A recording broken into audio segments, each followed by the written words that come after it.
राजनीति के अंदर धर्म बहुत जरूरी है। अभी हम पिछली कथा करके आए तो उसका 1.5 करोड़ रुपए खर्चा था। आने वाली रामेश्वरम की कथा करीबन 2-2.5 करोड़ की कथा है। जो नया युवक है वे धर्म ने छोड़ और वे कोई सा ही धर्म ने कुनमन है इको कहीं कारण है। बच्चे कम बिगड़े उससे ज्यादा माँ बाप बिगड़ रहे हैं। जो एक को अनेक में दिखाए वो विज्ञान होता है, लेकिन अनेक को एक में दिखा दे वो अध्यात्म होता है। तो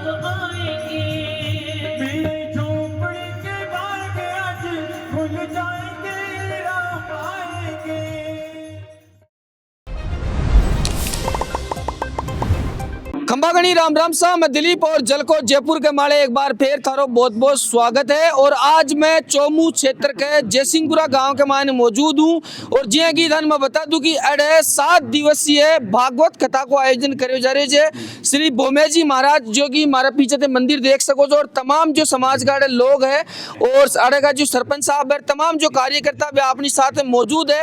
आंसू आप बातचीत कर ला कि कई अवसर के ऊपर आज ही गाँव के मायने भागवत कथा को जो आयोजन है वो करे जा रहे हैं। और जो भागवत वाचक है गुरु जी महाराज बासु भी आप बातचीत करेला। लेकिन सबसे पहले जी मैं बता दूं कि अरे जो जयसिंहपुरा गांव का सरपंच है वह अपनी साथ में मौजूद है। सरपंच साहब सबसे पहले तो राम राम। और आज की जो भागवत कथा है के बारे में कहीं कुछ बोला थे।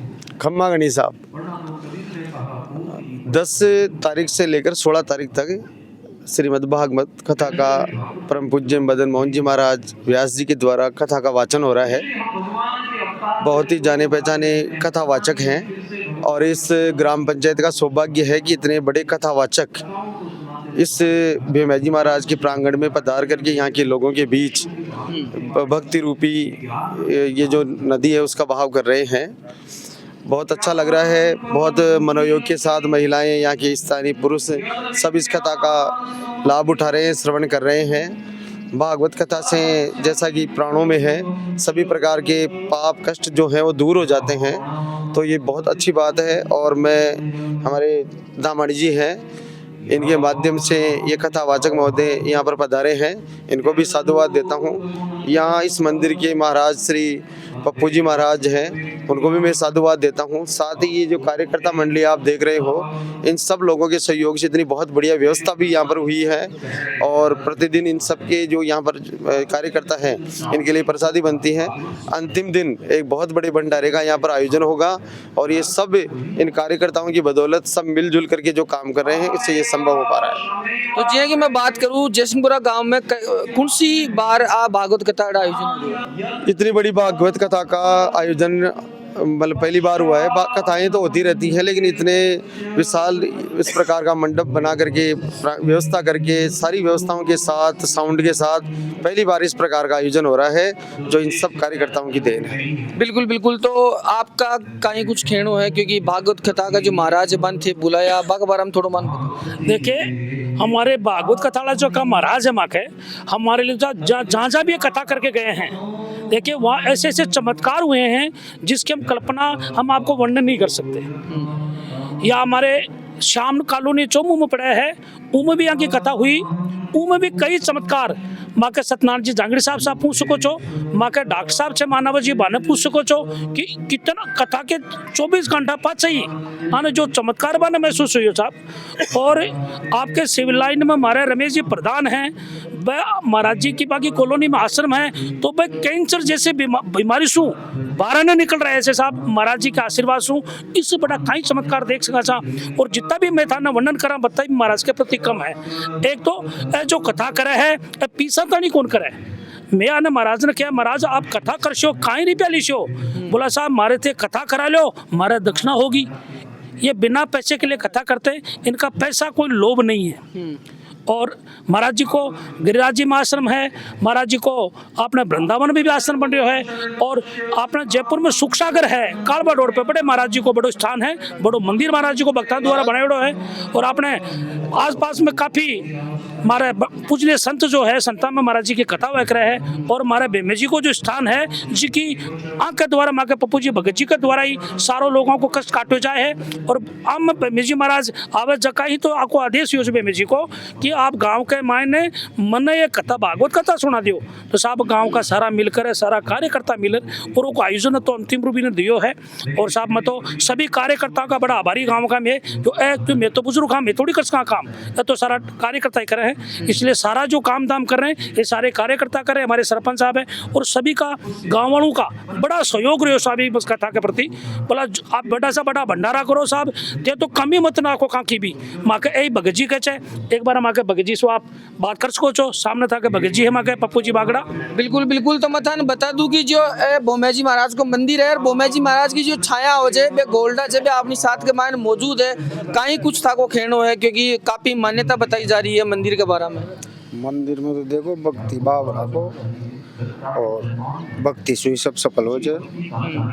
धर्म करो, धर्म के प्रति जागरूक रहो, सब सही है। जी हाँ कि भोमे जी महाराज आया अभी बताया ग्रामीणा ने कि अरे मैंने भागवत कथा सुननी है अभी के द्वारा 7 दिवसीय आज आयोजन करियो जा रही है। भागवत के धर्म के प्रति जागरूक करवा के वास्ते धर्म हो जाए पुण्य फल एक लिए वो करी जा रही है। बिल्कुल पूरा गांव के मायने सुख शांति की कामना ने लेर आज अड़े 7 दिवसीय के रूप में भागवत कथा को आयोजन करे जा रही है। भागवत कथा का जो वाचक है गुरु महाराज बासुबी आप बातचीत करेला कथा वाचक व्यासपीठ सु राधा मोहन जी महाराज अपनी साथ के मायने मौजूद है।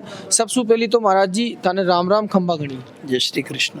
तो जे की 7 दिवसीय भागवत कथा को आज पहली बार इतिहास में अड़े बड़ो आयोजन हो रहा है, कहीं कुछ खेनो है। सबसे पहले तो ये है कि धर्म जो है वो हमें उत्थान के मार्ग पर ले जाता है। धर्म से ही हम आध्यात्म में प्रवेश करते हैं।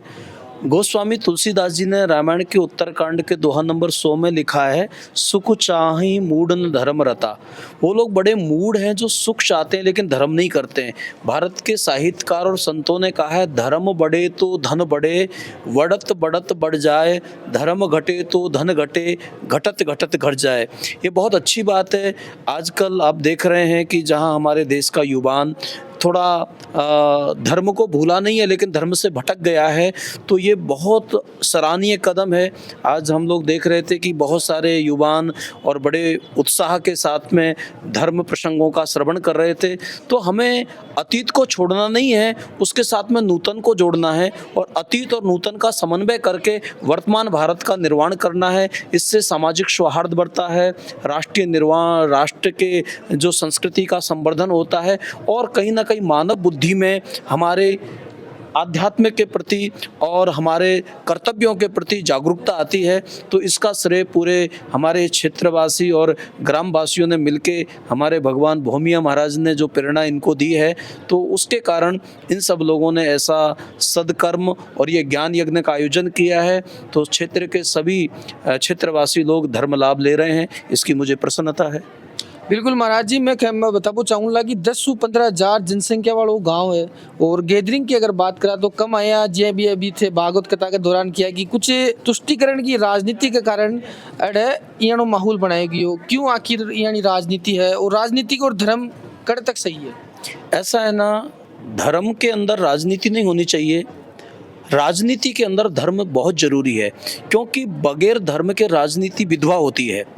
तो जीवन में देश का राजा धार्मिक होना चाहिए, लेकिन जहाँ समाज उत्थान की बात आती है, मानवीय गुणों के संवर्धन की बात आती है, यद्यपि भीड़ न आने का कारण राजनीति नहीं है। यहाँ कुछ ऐसी घटनाएं घट गई कि आयोजक लोग उस चीज़ को, क्योंकि कुछ चीज़ें नियति के हाथ में होती हैं, हानि लाभ जीवन मरण जस अपयश विधि हाथ, और स्वाभाविक है कि जो समाज में कहीं ना कहीं प्रतिकूलताएं आई हैं उस भूल को हम दोहराएं नहीं, क्योंकि गलती करना मानवीय स्वभाव है, लेकिन गलती को बार बार में रिपीट करना कहीं वो अपराध का रूप ना ले ले और हम आसुरी वृत्ति में ना चले जाएं। उसी के लिए आयोजक लोगों को लगा है कि आज संपन्नता बढ़ती जा रही है लेकिन हमारी सामाजिक सौहार्द और मानवीय प्रसन्नता कम होती जा रही है। तो हमारी प्रसन्नता हमारे जीवन में बनी रहे, ये हमारे शास्त्र से ही संभव है, क्योंकि बिना संस्कार के हम संपन्न होकर भी कभी राष्ट्र और मानवता के काम नहीं आ सकते। इसलिए हम सोई हुई मानवता को, जैसे मैथिली शरण गुप्त ने कहा, आओ नया समाज बनाएं, इस भारत को या इस धरती को स्वर्ग बनाएं, तो ये वास्तविक देखा जाए तो इस क्षेत्र के लिए बहुत सुंदर प्रयोग है और बहुत सुंदर प्रयास है। स्वाभाविक है कि शादियों का समय चल रहा है, बहुत सारी व्यस्तताएं, इस क्षेत्र में हमारा सब किसान वर्ग है, तो थोड़ी सी, लेकिन भावना सभी की है। लोग आ नहीं पा रहे हैं, लेकिन अपने अपने घरों में आप लोगों के माध्यम से मुझे लगता है कि आप लोग भी, क्योंकि कलाकार, चित्रकार, पत्रकार, कथाकार, ये सब राष्ट्र के शिल्पीकार होते हैं। हम लोग समाज को सत्यम शिवम सुंदरम की रचना करते हैं, तो आप भी यही चाह रहे हैं कि आपके श्रोताओं को एक सद्विचार मिले और उनकी वैचारिक शुद्धि हो, क्योंकि आज जो है व्यक्ति शरीर से उतना रोगी नहीं है जितना मानसिक अस्वस्थ हो गया है। तो धर्म जो है वो शरीर के रोगों की चिकित्सा नहीं, मानसिक रोगों की चिकित्सा करती है। इसलिए हमारी जो कथा है ये उपदेश नहीं, उपचार है। ये कोई लौकिक यहाँ कोई संदेश नहीं दिया जाता है, आदेश नहीं दिया जाता है। ये ऐसी औषधि है कि जिसका सेवन करने से हमारे मनोगत विकार हैं, हमारी बुद्धि की जो संकीर्णता है वो निवृत्त हो जाएगी और हम स्वस्थ एक मानव को कैसा होना चाहिए, एक श्रेष्ठ मानव कैसे बनाया जाए, उसी का प्रयास आयोजन समिति के द्वारा किया गया है और इनका प्रयास सराहनीय है। बिल्कुल महाराज जी, आपकी तरह बहुत से महाराज है जो हिंदू राष्ट्र की बात करते हैं, आपका क्या विचार है उसके लिए? देखो, हिंदू राष्ट्र की बातें करना, हिंदू शब्द कोई इतना संकीर्ण नहीं है। भारत में जन्म लेने वाला व्यक्ति भले ही ना समझ पाए वो अपने पूर्वग्रह से ग्रसित है, लेकिन भारत में जन्मा हुआ हर व्यक्ति भारतवासी कहीं ना कहीं ऋषि की संतान है। ठीक है, संक्रमण काल आया और परिस्थितियां क्या बदलती गई, मैं तो यही कहूँगा कि हमें अपनी पूर्वग्रह को छोड़ के, रूढ़िवादिताओं को छोड़ के और मानवता को जगाने के लिए और भारत माँ के श्रृंगार के लिए हम सभी मानव को चाहिए कि जिसमें हमारी राष्ट्र की उन्नति हो। भारत कभी भी विश्वगुरु बना भौतिक वस्तु और इन विवादों के चलते नहीं बना। हमारे जो आध्यात्मिक जो भगवत गीता है, योग वशिष्ठ है, वेद है, उपनिषद हैं, आज भले ही हम ना कर पाएँ, लेकिन भारत के बाहर वेदों को जो सम्मान मिला है, भगवत गीता को, तो भारत के जन्मे हुए प्रत्येक व्यक्ति को संप्रदाय दुराग्रह को छोड़ के हमारे इन ग्रंथों का सदुपयोग करना चाहिए और इसका श्रवण करके एक श्रेष्ठ जीवन और आदर्श और यथार्थ जीवन जीना चाहिए।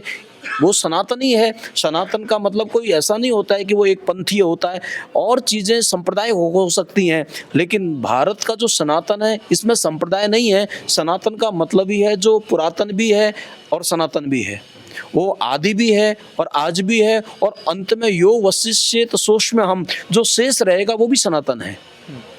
तो बिल्कुल महाराज जी, एक सवाल और पूछना चाहूँगा कि जिया बार थे बताया कि आज की युवा जो पीढ़ी है, सोशल मीडिया को जमानो है, धर्म का प्रति कहीं ना कहीं भटकती हुई दिखाई दे रही है। क्यों है आखिर को कारण? क्योंकि थे भागवत कथा करो, लोगों ने जागरूक भी कर रहा हो, तमाम जो महाराज है भी जागरूक कर रहे हैं। देखो, ऐसा नहीं है, हम लोग क्या होता है कि मन को अगर शुभ में नहीं लगाएंगे तो अशुभ में जाएगा।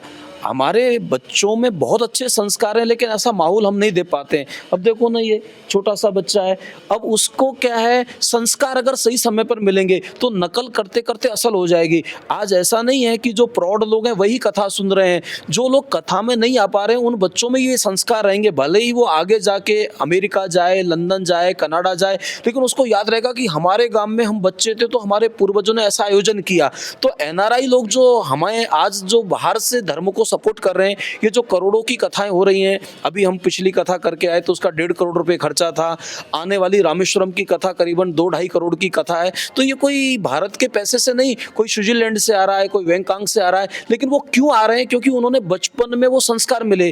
तो इसलिए हमारे देश के युवा कोई बुद्धि के स्तर पर कमजोर है ऐसा हम नहीं कह सकते, लेकिन क्या है, उनको सही समय पर सही दिशा नहीं मिल पाती है, और वही प्रयास भागवत है कि हम लोग सही समय पर बच्चों को वो संस्कार दें ताकि आगे जाके वो कहीं भी रहें, प्रतिकूल परिस्थितियों में भी वो अपना एक ज्योति बन के चमक के हीरे की तरह। और स्वाभाविक है, आज भारत के लोग बाहर जाकर भी पूरे विश्व ने भारत के लोगों का लोहा माना है कि भारत का जो सनातन है, भारत की जो संस्कृति है, भारत की जो व्यवस्था है, वो वास्तविक पूरे मानवता का हित है उसमें। तो जिन बच्चों के पास में बुद्धि है और जो माँ बाप के घर में, जिनके घरों में अच्छे वातावरण, मुझे कभी कभी लगता है बच्चे कम बिगड़े हैं, उससे ज़्यादा माँ बाप बिगड़ रहे हैं, क्योंकि माँ बाप एक वातावरण नहीं दे पा रहे हैं। आज ये वही प्रयास किया जा रहा है कि बच्चों को ऐसा माहौल मिले, और देखते हैं बच्चे ताली बजाते हैं, बच्चे यहाँ प्रसाद बांटते हैं। जो काम बच्चों को करना चाहिए, बच्चों का स्कूल जैसे ही पूरा होता है वो तुरंत अपनी ड्रेस बदल के और तुरंत यहाँ पहुँच जाते हैं। तो कहीं ना कहीं बच्चों के हृदय में भगवत भावना है, हमको उस ऊर्जा को सही दिशा देना है, यही धर्म का काम है। बिल्कुल महाराज जी, ये बात पर मैं एक सवाल और करना चाहूँगा। टेक्नोलॉजी को जमानो है, नए नया तकनीक है, जो नया युवक है वे धर्म ने छोड़ और वे कोई सा ही धर्म ने कुन है, इको का कारण है क्योंकि वे नास्तिक बन जाए कि मैं भगवान ने कुन ना भगवान कोई चीज़ गुनो है।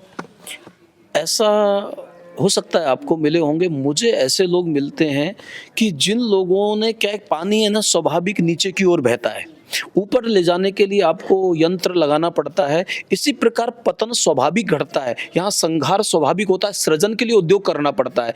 तो हमें क्या है कि जो हमारा पतन है, जो ऐसी वृत्तियां हैं जिनमें प्राकृतिक खिंचाव होता है, उसमें बच्चे जाते हैं, लेकिन बाद में जाके उन बच्चों को पता चलता है और वो परम धार्मिक बनते हैं। उनको आज भी, मुझे कोई बोल रहा था कि अगर ये बातें आज से कुछ सालों पहले अगर हमें सुनने को मिली होती तो आज हमारा जीवन, तो ऐसा नहीं है। मैं फिर वही कहूँगा कि माँ बाप अगर ऐसा वातावरण दे रहे हैं तो बच्चे बहुत अच्छे, आज देखो ना छोटे, अभी मैं पिछली कथा कर रहा था, वो बच्चा मात्र 23 साल में जज बन गया, उसकी पत्नी भी अभी शादी कर लिया, उसने जज है, तो उसने भी कथा कराई, उसकी उम्र क्या अभी 25-26 साल की है। तो ऐसा नहीं है, जो बिगड़ने वाले हैं वो लोगों की बातें तो शायद हम लोग नहीं कर सकते, क्योंकि हमारा जो चिंतन है वो नकारात्मक नहीं होना चाहिए, हम सकारात्मकवादी हैं, हम आशावादी लोग हैं। इसलिए हमें तो भले ही 100 गलत लोगों की अपेक्षा, अगर मान लो अच्छे लोगों की क्वांटिटी नहीं क्वालिटी जो होनी चाहिए, तो आज भी अच्छे लोगों की संख्या कम हो सकती है,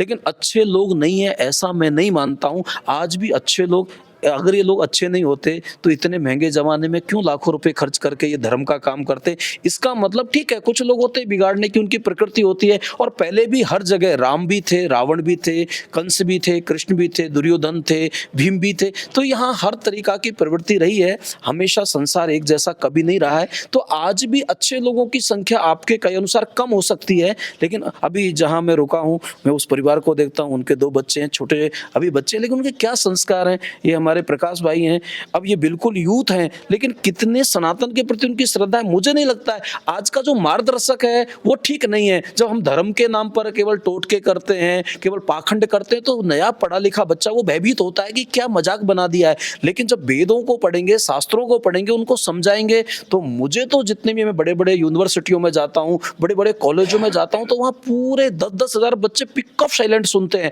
ऐसा नहीं वो धर्म को समझना चाहते हैं, लेकिन कहीं ना कहीं हम लोग क्या करते हैं कि धर्म के नाम पर जब उनको दूसरी चीजें सिखा देते हैं, आचरण में कुछ भी कर रहे हैं, धर्म के जयकारे, तो लोगों को लगता है कि ये पाखंड है। तो युवक जो है पढ़ा लिखा है वो थोड़ा डिस्टेंस बना लेता है।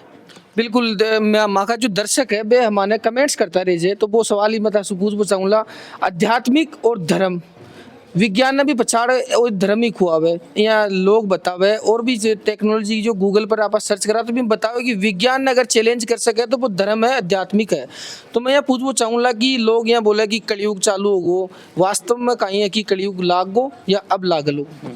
देखो ऐसा है, आज मैंने कथा में भी बोला था कि कलयुग युग में भले ही हम लोग रहें, लेकिन हमारे अंदर सतयुग होना चाहिए। ये साधना की अवस्था है, सृष्टि त्रिगुणात्मय है। जब तमोगुण ज्यादा होता है उसको कलयुग कहा है, जहाँ रजोगुण का बाहुल होता है उसको द्वापर कहा है, जहाँ सतोगुण होता है उसको हमने त्रेता कहा है, और जो त्रिगुणातीत है उसको हमने सतयुग कहा है। तो ये सब चीजें क्या है कि साधक को पहले तो प्रारंभ में मानना पड़ता है, फिर मानना जानना हो जाता है, और जब जानना जीवन हो जाता है तो धर्म आध्यात्मिक बन जाता है।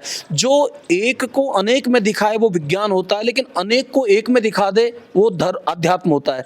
तो जब हमारे पुराने श्रोता हैं, अभी मैं जिनके यहाँ पिछली रामकथा जयपुर में हो रही थी, हमारे भजन लाल जी की पत्नी उसको सुन रही थी, वहाँ की सांसद मंजू शर्मा जी भी थी, और वे हमारे राजा राम मिल जी वगैरह, ऐसे कुछ गणमान्य लोग भी वो आ रहे थे सब, और IAS व्यक्ति रेंज के जो आयोजक थे। तो ऐसा नहीं है, वो भी आध्यात्म को भी जानते हैं, धर्म को भी जानते हैं, लेकिन जैसे कक्षाएं अलग होती हैं, प्राइमरी, मिडिल, 12वीं क्लास है, फिर PhD है। इसी प्रकार हमारे धर्म में कर्मकांड होता है। जो शरीर के स्तर पे जीता उसको हम कर्मकांड कराते हैं, जो मन के स्तर पे जीता उसको उपासना कराते हैं, जो चेतना के स्तर पे जाता है उसको समाधि के बारे में बताते हैं, और फिर जो व्यक्ति समाधि भी जिसको बोझ लगने लगे उसको हम ब्रह्म के साथ एकीकार करके, और हमारे यहाँ परमात्मा पाया नहीं जाता है, परमात्मा बना जाता है। तो धर्म का रहस्य है ना, बड़ा रहस्यात्मक है, जो हर व्यक्ति को न तो जल्दी समझ में आता है, लेकिन समझना सभी चाहते हैं। और जब पात्रता का विकास होता है तो स्वतः धर्म जिया जाता है, धर्म समझा नहीं जाता है।